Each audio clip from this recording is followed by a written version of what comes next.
আরে দোস্ত কই যা? দোস্ত কইস না রে, কোন দিন শরীরটা ভালো লাগে না। নিজাম নিজাম মইরা আচ্ছা কাম কর দোস্ত, মরে দে তুই যাবি কে? দর মরার আগে তুই মনটা একটু শান্তি কর। বন্ধু, তোর তো একটা আবদার রইলো। কি আবদার কও? মরার পরে আমি জানি দুইটা টান দিস আমারে।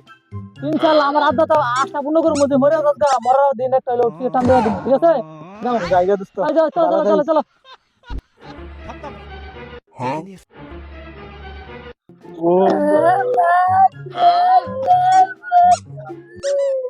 ও এনে কি কইছো তোমরা? ভাই মরে গেছে। আরে এই তো তো সেই দোস্ত এক নাম্বারে কইছিল যে মরার পর একটা টান দিবার দাম দোস্ত রে। হ্যাঁ আরে দোস্ত তুই চিন্তা করিস না, আমি আইছি তোর একটা টান দিমু, তোর আশাটা পূর্ণ করে তোর টান দে না দোস্ত, তোর টান দে, তোর আশা পূর্ণ কর দোস্ত।